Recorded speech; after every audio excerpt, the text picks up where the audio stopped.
से गायब। भैया मुझे नहीं पता, बट अपनी जिम्मेदारियों का एहसास हर किसी को होना चाहिए। महत्वपूर्ण सत्र है और हर सत्र महत्वपूर्ण होता है। ऐसे में विपक्ष के नेता की भूमिका और ज़्यादा महत्वपूर्ण हो जाती है।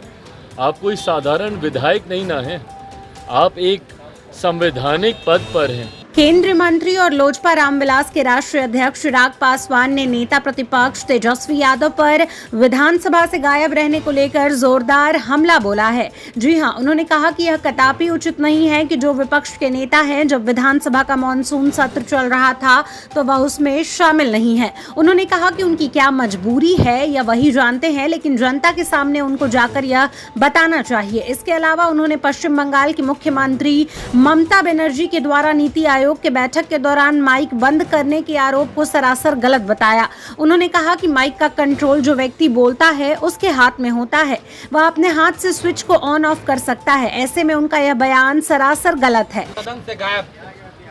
भैया मुझे नहीं पता, बट अपनी जिम्मेदारियों का एहसास हर किसी को होना चाहिए। महत्वपूर्ण सत्र है और हर सत्र महत्वपूर्ण होता है।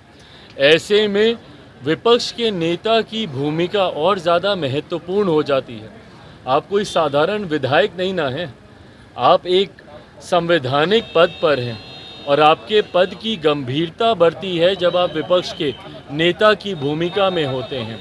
ऐसे में उसको गंभीरता से लेना ज़रूरी है। मुझे नहीं पता कि वो क्यों विधानसभा से गायब थे, पर कारण जो भी हो इसको भी उतना ही महत्व देना चाहिए। एक सवाल है कि कांग्रेस की विधायिका है, उन्होंने सवाल खड़ा किया है कि रामगढ़ में बिहार के लोग मुखिया क्यों बनते हैं। डेमोग्राफी चेंज करने का सवाल है। क्या चीज़? रामगढ़ में बिहार के लोग आकर मुखिया क्यों बनते हैं?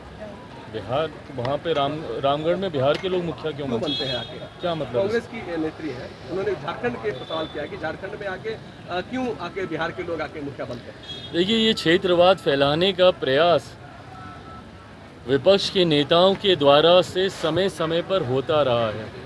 कभी जाति के आधार पर, कभी धर्म के आधार पर, कभी क्षेत्र के आधार पर। मुझे खुशी है इस बात की, बिहारियों में इतना सामर्थ्य है। आप सबसे बड़े पदों से लेकर एक मजदूर की श्रेणी में भी आप देखिएगा तो देश के हर राज्य में एक महत्वपूर्ण भूमिका बिहारी निभाते हैं। आप बड़े बड़े बिजनेस हाउसेज में चले जाइए, वहाँ पर आपको बिहारी मिलेंगे। बड़े बड़े मीडिया हाउसेज में आप चले जाइए, बड़े बड़े पदों पर वहाँ पर आपको बिहारी मिलेंगे। कहने की ज़रूरत नहीं है, सबसे ज़्यादा IAS IPS ऑफिसर्स हमारे बिहार से आते हैं। बड़े बड़े अधिकारियों के पद पर विभिन्न राज्यों में, कल नीति आयोग की बैठक में हम मौजूद, वहाँ पर भी कई ऐसे बड़े अधिकारी जो विभिन्न राज्यों में बड़े पद पर हैं, उन्होंने भी आकर जब अपना परिचय दिया तो उन्होंने बताया कि वो भी बिहार से हैं। और वहीं एक ऐसा बड़ा तबका भी बिहारियों का है जो विभिन्न राज्यों में जाकर मजदूरी का काम करते हैं और उस राज्य की अर्थव्यवस्था को गति देने का काम करते हैं। ऐसे में मुझे गर्व होता है एक बिहारी होने के नाते कि बिहारी इतने सक्षम हैं जो आज देश के अलग अलग कोने में भी अपना झंडा बुलंदी से वो फहराने का काम कर रहे हैं। पर जो लोग ऐसी टिप्पणी करते हैं वो लोग सिर्फ क्षेत्रवाद के आधार पर बांटने की साजिश करते हैं। मैं मानता हूँ भारत सिर्फ भारतीयों का है और भारतीयों को ये संवैधानिक अधिकार है कि देश के किसी भी कोने में जाकर वो कार्य कर सकते हैं। धन्यवाद। नीति आयोग की बैठक हुई, चिराग जी, ममता बनर्जी बीच बैठक से निकल गई, कह रही थी माइक बंद कर दिया, बोलने का समय नहीं मिल रहा। क्या कहेंगे, आप भी थे उस मीटिंग? देखिए, उस बैठक में नीति आयोग की उस बैठक में मैं भी मौजूद था और ये सरासर गलत इल्ज़ाम है कि किसी का माइक वहाँ पे बंद कर दिया गया। पहली बात तो जब ये विपक्ष बोलता है कि माइक बंद कर दें, उस माइक का कंट्रोल वहाँ पे बैठे किसी भी व्यक्ति के हाथ में नहीं होता है, उस व्यक्ति के खुद के हाथ में होता है। ना लोकसभा में, ना राज्यसभा में, ना ऐसी किसी बैठकों में। ऐसी बैठक में माइक सामने लगा होता है, ऑन ऑफ का स्विच सामने ही होता है। तो ये बात बोलना सरासर झूठ है जब कोई ये बोलता है कि मेरा माइक बंद कर दिया गया। हाँ, हर मुख्यमंत्री को, क्योंकि समय की बाध्यता थी, ओपन एंडेड अगर डिस्कशन को रखा जाता तो संभवतः हफ्तों तक ये बैठक ही चलती रहती। ऐसे में हर मुख्यमंत्री से ये विनम्रता पूर्वक आग्रह किया गया था कि अपनी बातों को संक्षेप में एक तय समय सीमा के भीतर रखा जाए।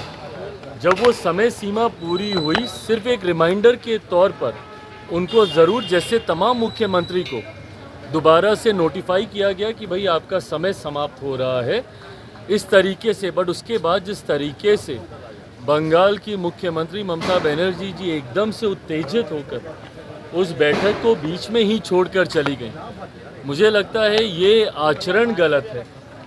अगर आपको अपनी बात को रखना भी है, कोई नाराज़गी भी है, तो आप वहीं पे रखती ना, बोलती कि अभी मुझे और बोलना है, मुझे और कहना है। हम सब वहाँ पर मौजूद थे, प्रधानमंत्री जी स्वयं उनको सुनना चाहते थे, वित्त मंत्री जी स्वयं वहाँ पे मौजूद थी, वो भी चाहती थी कि भैया क्या बजट को लेकर वो अपनी बातों को रख रही हैं। बट जिस तरीके से उनका आचरण था, इससे ऐसा लगता है कि विपक्ष की पहले से ही ये सोची समझी एक रणनीति का ये हिस्सा था कि वो जाएंगी, हंगामा खड़ा करेंगी और नीति आयोग जिस मकसद के साथ हम लोग वहाँ पर बैठे थे, उसके मकसद को डाइवर्ट कर सिर्फ अपनी ओर पूरा ध्यान केंद्रित करने के उद्देश्य से ये इस तरीके की कार्रवाई की गई है। कांग्रेस के साथ 4 सीएम ने बैठक को अटेंड नहीं किया, कहा बॉयकॉट कर दिया, और उन्होंने कहा कि हमारे साथ बाकी स्टेट के साथ नाइंसाफी हुई है जिस तरीके का बजट आया है। भाई मेरी समझ के परे है। अगर आपको ऐसा लगता भी है, किसी भी राज्य को अगर ऐसा लगता है कि उनके साथ नाइंसाफी हुई है, तो यही वो उचित फोरम है ना। नीति आयोग की बैठक ही वो मंच है जहां पर जाकर आप प्रधानमंत्री जी के समक्ष अपनी शिकायतों को आप रख सकते थे। इस मंच पर जाकर अपना ऐतराज़ आप दर्ज करा सकते थे, अपनी आपत्ति आप दर्ज करा सकते थे।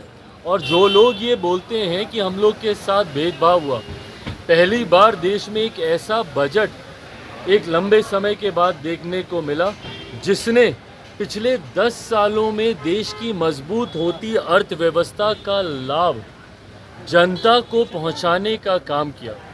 इसमें जहां प्रमुखता से देश के गरीबों का जिक्र किया गया, अन्नदाता का जिक्र किया गया, नारी शक्ति का जिक्र किया गया, युवा शक्ति का इसमें जिक्र किया गया। ये ऐसे सेक्टर्स हैं जिसमें प्रमुखता से उनको लाभ पहुंचाने के लिए योजनाओं की और राशि की घोषणा की गई। जो राज्य कहते हैं कि उनके साथ अनदेखी हुई, क्या उनके राज्य में गरीब नहीं है? क्या उनके राज्य में महिलाएं नहीं हैं? क्या उनके राज्य में किसान नहीं हैं? क्या उनके राज्य में गरीब वर्ग से आने वाले युवा हो, महिलाएं हो, किसान हो, क्या ये लोग नहीं हैं?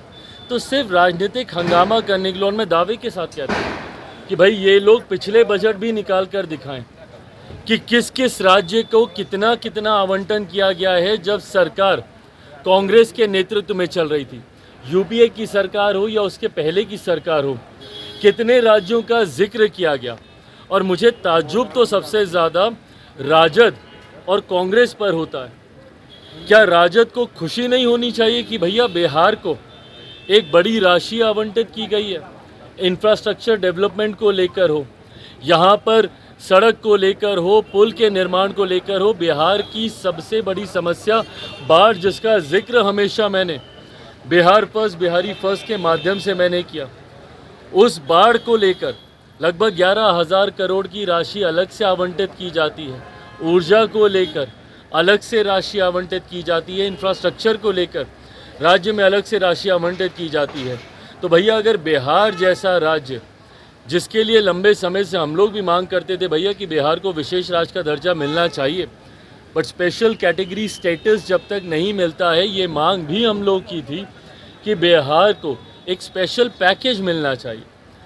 आज मैं धन्यवाद करूंगा माननीय वित्त मंत्री जी का, और विशेष तौर पर मैं धन्यवाद करूंगा मेरे प्रधानमंत्री आदरणीय नरेंद्र मोदी जी का। मैं अपनी तरफ से, अपनी पार्टी लोक जनशक्ति पार्टी रामविलास की तरफ से प्रधानमंत्री जी और वित्त मंत्री जी का धन्यवाद करूंगा कि एक लंबे समय से जो बिहार और बिहारियों की मांग थी, उस मांग को सुना गया है, उस मांग को पूरा किया गया है। अगर इस पर भी अगर राजद और कांग्रेस को अगर ऐतराज़ है, तो ये वही लोग हैं जो कतई बिहार का विकास नहीं चाहते हैं। खबरों में आगे भी है बहुत कुछ, तब तक देखते रहिए द बिहार 24।